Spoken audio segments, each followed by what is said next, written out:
Hello everyone, it's Nim Golkar and welcome to Sunday Chats with Nim. How is everyone doing today?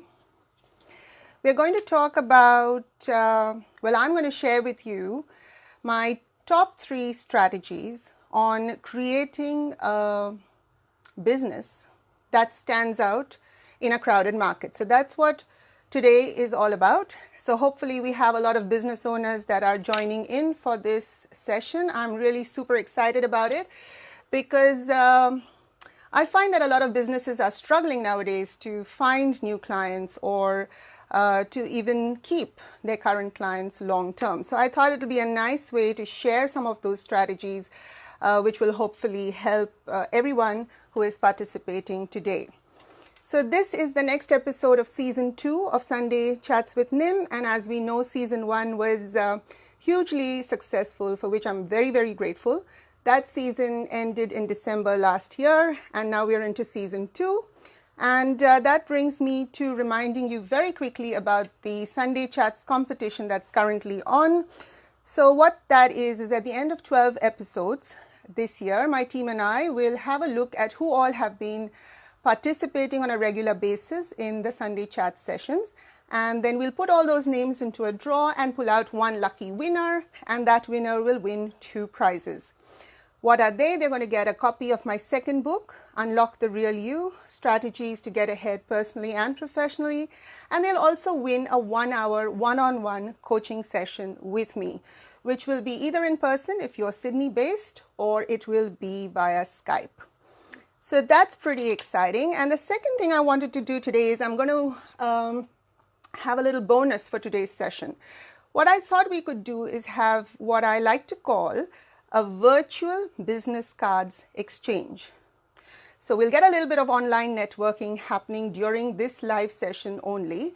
What you'll need to do is, if you're a business owner watching this session, then simply type the words business owner in the comments below and briefly share with all of us, myself and whoever else is watching, what it is that you do in your line of business. So what your business has to offer. Just very briefly, I thought it would be a great way for everyone to find out what everyone else has to offer. Okay, so let's dive straight in. Please continue saying your highs and your hellos, but remember, to be eligible for the to win the Sunday Chats competition, you will need to do a little bit more than just the highs and the hellos. You'll need to maybe share some of your insights or share some of your points of view and ask questions. Basically, any kind of positive interaction is hugely welcome, because that prevents me from just speaking by myself into a camera for 20 minutes at a stretch. Hi, Divya. I love how you try your best to participate in every Sunday Chats. Thank you so much for that, and I really, really appreciate it. Hopefully today's session will add a lot of value to whoever is watching. We're going to share the 3 top strategies for creating a product or a service that stands out in a crowd. So if you're a business owner who's watching this, please type the word business owner in the comments and share with all of us what it is that your business has to offer. It's a great way to get to know more people in the tribe and what everyone else is doing. Okay, let me just quickly have a sip of water. Recharging my batteries after a busy morning. I'm sure you've all had a busy day as well. Okay, so we have about 20 minutes together, and I'm going to try and pack in as much value as possible. But please feel free to continue commenting and asking questions, etc. I will not be able to give, unfortunately, personalized advice with regards to how your business can stand out in the crowd, but hopefully the 3 main tips that I shared today will give you some kind of a starting point to create a roadmap for your own business. Now, before we get into my top 3 strategies, I'd like us to begin by accepting the obvious.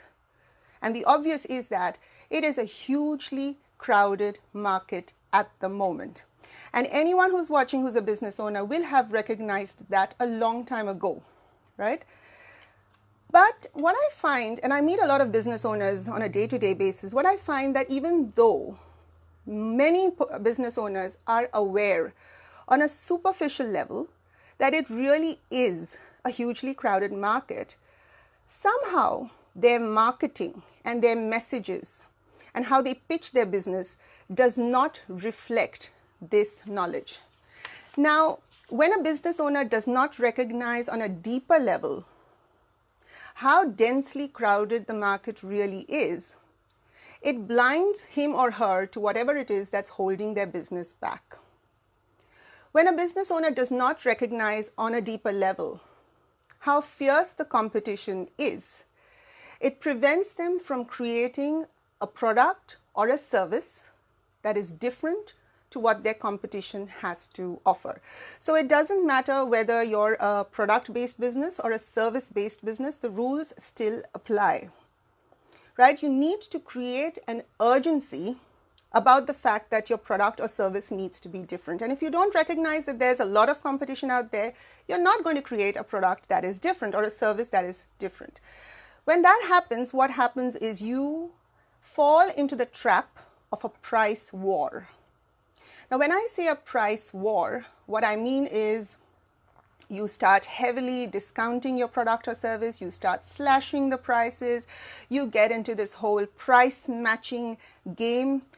And that might work short term. You might get a client or two if you slash your prices, but it is not a sustainable long-term strategy. It's not going to win you long-term clients. On the contrary, it's going to water down your brand. It's going to weaken your brand, and that's not going to help you. So the most sustainable long-term strategy to win clients repeatedly is to discover your USP, which is your unique selling proposition. What the unique selling proposition is simply a way in which your product or service is different to anything else that anyone else has to offer. Once you figure that out, you will be able to stand out from the sea of competition that surrounds you. So for whoever has only just joined in, welcome to Sunday Chats with Nim, and today we are exploring my top 3 strategies for creating a business that stands out in a crowd. And whether you're a product-based business owner or a service-based entrepreneur, the rules still apply to you all. So hopefully you gain a lot of value from today's session.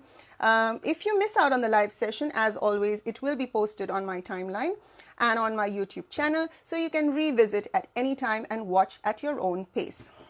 Okay, so what's my first tip for creating a business that is unique and that stands out in the crowd? Firstly, do you have a pen and paper ready? Because you might want to make some notes. I always find that if I leave things to memory, I will always forget. So whenever I hear something interesting or that adds to my knowledge, I will always write it down. I will revisit and read it at a later stage, and that way it sticks to my memory and I'm able to act on it. So if you don't have a pen and paper, please do grab one and scribble a few notes, because trust me, it's going to come in handy at some point if you are a business owner or planning to start your own business very soon. So the first tip or strategy I'm going to share with you is to ask yourself if your product or service is a painkiller or is it a vitamin? Okay? Ask yourself if your product or service is a painkiller or a vitamin. So let me explain what that means. Now, a lot of business owners typically focus a lot of their energy and their time in coming up with a lot of fancy features, you know, the bells and whistles, that kind of stuff. But I find that customers are not really interested in the features of your product or your service. What they're really interested in is they're interested in the benefits of what you have to offer. Okay, so they're interested in you providing them with some kind of solution to a burning problem that has been keeping them awake at night, that has been keeping them worried for a long time. So your business has to be pitched in such a way that it addresses a certain pain point. Okay, which brings me to that whole comparison between thinking about your business as a vitamin or as a painkiller. Now, vitamins for the large part are feel-good products. Okay, when you take a vitamin, it makes you feel good for the moment, or it makes you feel slightly better than what you've been feeling before. And it's a short-term sort of fix, and you can keep ticking along forever without taking a vitamin. On the other hand, when you have some kind of pain, it leads to suffering. And it is impossible to keep ticking along forever when you have suffering as your companion. So you'll find that people are more willing to pay, and they're willing to pay more when you have a product or a service that helps them overcome some kind of pain. This is such an amazing thought that I'm going to repeat it. People are more willing to pay, and they're willing to pay more when you design a product or a service that helps them overcome some kind of pain that has been bothering them for a while, right? And that is why your business has to be pitched as a painkiller rather than as a vitamin. So ask yourself, what are some of the ways in which your product or service might be addressing some kind of pain? Are you offering them more convenience? Are you offering them a way to save time? Are you giving them excellent customer service? Maybe your product is something that helps them make money or save money. Or do you see the way in which I'm heading? You have to look at it from that perspective. I find that most businesses, for the large part, whether they're product or service based, do address some kind of pain. But because the business owners are not aware of this distinction between a vitamin and a painkiller, they continue to market their product or service as a vitamin. And when you do that, people are not really interested in paying you good money, because they can keep ticking along without your feel-good product. They will pay you big money only when it is solving some kind of a problem that has been irking them or troubling them for a while. So if you've been wearing the vitamin hat for all this while, I suggest you put that hat aside and put on the painkiller hat and see how you can change your marketing messages and address some kind of pain that you are able to help your clients overcome. Does anyone have any questions so far? I can see that people have tuned in, but they're very, very quiet.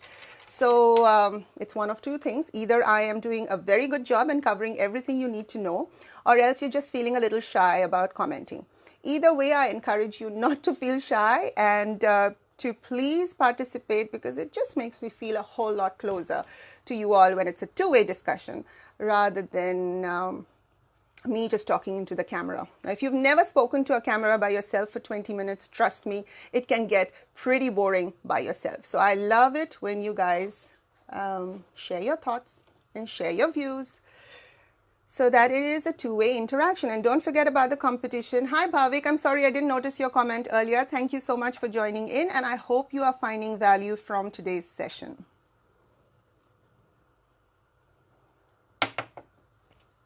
How are we tracking for time? It's 20 past 4 nearly. Cool. I have 2 more strategies to share with you all. The next tip that I want to share to help you create a business that stands out from the crowd is what I call go the extra mile. Now, I find that a lot of business owners are perfectly content to simply do the bare minimum that is required for them to keep their heads above water, for them to stay afloat, for them to break even. They're all doing, not all, but many of them are doing the bare minimum required to be considered a good enough business, an average business. But trust me, average is boring, and no one wants to buy a boring product. No one wants to pay for a boring service. So the way to stand out from your competition is to go the extra mile, right? When you go out of your way to make your clients and customers feel special, they will keep coming back to you for repeat business. They will become long-term, loyal customers. Not only that, they will refer you to their family and friends. And as we all know, referrals and word of mouth is one of the most powerful strategies of getting more clients. And the best way to do that is to give your clients an experience that they don't forget. Which brings me to a very, very important point, and that is customers don't buy a product or a service. They buy and experience. So if you recognize this, you have a fine chance of standing out of the crowd, because particularly if your competition is doing nothing out of the ordinary to make their clients feel special. So what are some of the ways you can make your clients feel special? Let's say you're a hair and makeup stylist. Maybe while your client is waiting for their hair appointment, you can offer them a cup of tea or coffee. Maybe you can, birthdays especially are a great time to make your clients feel special. Maybe you can send them a card, or you can give them a call. I'll give you a simple example. Just a few weeks ago, I was out shopping for some furniture, right? And I was sort of visiting different shops to make sure that I found exactly what I was looking for. Now, one of the shops I went into, the lady who was there, she was perfectly gracious, and she gave me a lot of details about all the stuff she had on the floor and all the options and all the prices, etc., etc.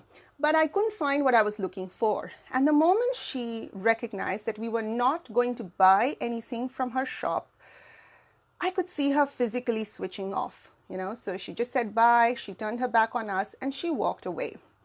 Then I went into another store, and this young woman, she walks up to us, and it was a completely different experience. She said to us, "Oh my goodness, I know it's such a hot day outside. Can I offer you something cool to drink? Can I offer you a glass of water?" Now, something as simple as that, struck a chord within me, because I thought, how sweet and how thoughtful. I mean, how much does a glass of water cost, or even a bottle of water? How much does it cost? Barely anything. But it was the thought that mattered. Now, unfortunately, we couldn't find anything in her shop either that we were looking for. But the difference between this lady and the one in the previous store?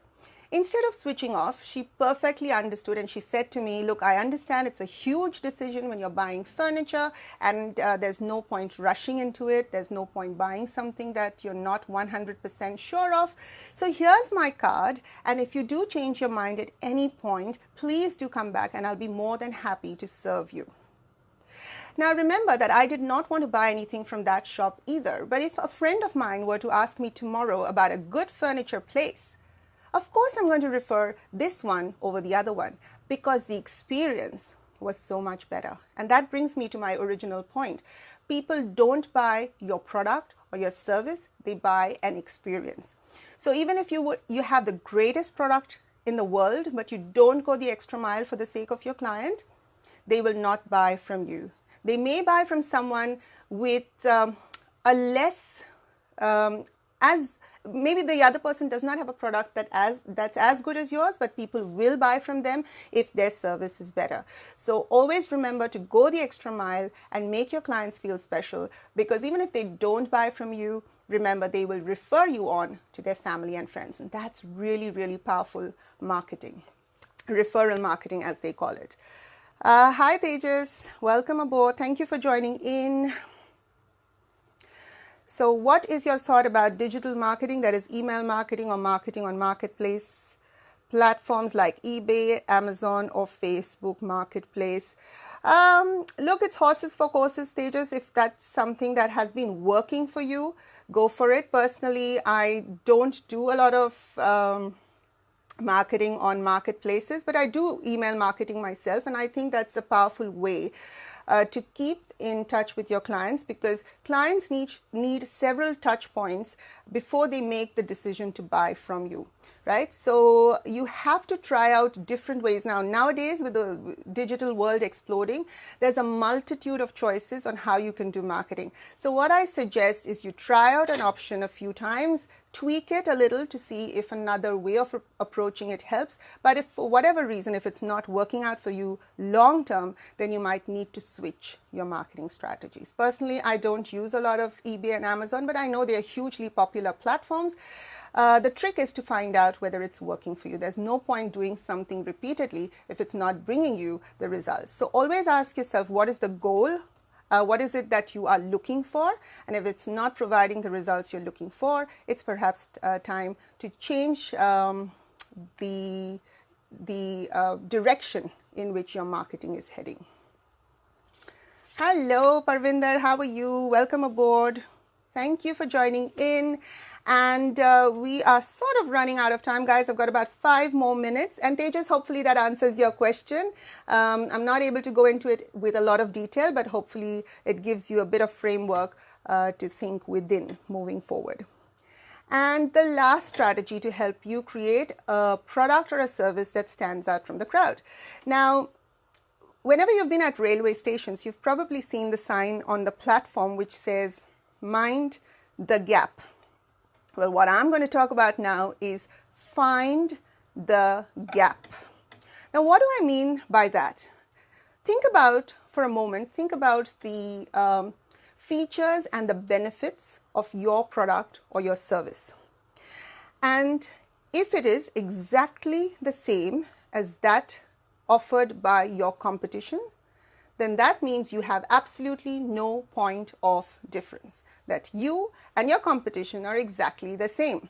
You are a mirror image of each other. And same is boring. And like I said earlier, boring, average stuff no one wants to buy. No one wants to be associated with boring products or boring services. People only buy stuff that is remarkable, that is unforgettable, that helps them feel unique and different, right? So remember that if you're offering exactly what your competition is offering, there is no point of differentiation. And unless you have a point of differentiation, people are not going to come back to you for repeat business. So what I need you to do is, with that paper and pen that you hopefully have with you at the moment, I need you to make a list of all the different benefits, big or small, that your product or service is currently offering your customer. Once you've made that list, scratch out each one that is also being offered by others in your industry. Okay, so basically what you're doing is removing everything that is the same as everyone else is offering. Whatever remains on your list, and possibly there might be just 1 or 2 things remaining if you're lucky, whatever is remaining on that list is going to become the core of your USP. Like I said at the start of the session, USP is your unique selling proposition. It is what makes you different to your competition. Now, let's say you create that list and everything on that list gets scratched out. It means that whatever you're offering is also being offered by your competition. Well, if that happens, it's time to get some serious thinking done. So go back to the whiteboard and maybe do some mind mapping or brainstorming and come up with a list. Ask yourself the question, what are 2 or 3 benefits that my product or service can offer that my competition is currently not offering? And whatever that answer is going to be pure gold. And that stuff, that gold, needs to go into all your marketing messages. It needs to go into your elevator pitch when you are out networking and people ask you, "Hey, what do you do?" And when you talk about your business, that's where you mention your USP. Because unless you stand out from the crowd, unless you're offering something that others are not, people are not going to buy from you. Remember, the modern consumer has very little time and has far too many choices. Your job as an entrepreneur is to make their job of buying a whole lot more convenient and a whole lot easier. So let's quickly recap, in summary, the 3 strategies and my top 3 tips for creating a product or a service that stands out in the crowd. Firstly, you need to ask yourself if your product or service is a vitamin or a painkiller. People will only pay you big money if you are providing a solution to a problem, if you're helping a pain go away, rather than providing a feel-good product or service that does not really offer them any kind of long-term solution. The second strategy is to always go the extra mile, to do a little bit extra for your customers, to give excellent customer service. Customer service that goes over and beyond what they're expecting. Customer service that's absolutely sensational, because that's going to make you unforgettable. And my friend, when you have a business that's unforgettable, you don't have to go running after the clients. They will come and knock down your door. Trust me, it happens. And the last strategy is to find the gap. find exactly what it is that you can offer your clients and customers that your competition is currently not offering. And when you figure that out, make sure you incorporate that into all your marketing messages. So that's it from me for today. I hope you've enjoyed it. I hope you've gained some value, and I hope you've made a few notes, because if you're anything like me and you don't make notes, you'll probably forget it later. But of course, if you do forget, this video will be available online on my timeline on Facebook as well as my YouTube channel. Now, if you've enjoyed this, I trust your family and friends may enjoy it as well. So if you have any business owner friends, any entrepreneur friends, please do share with them. And hopefully these 3 strategies can help them create a business that takes them to the next level and wins them more clients. So I will see you again in a fortnight. Next week, of course, we'll have episode 2 of my newly launched The Achievers Lounge, where I will be interviewing yet another amazing achiever, and they'll share some wonderful experiences with us all. So can't wait for that. Until then, have a fantastic week. Love you all. See you next week. Bye-bye.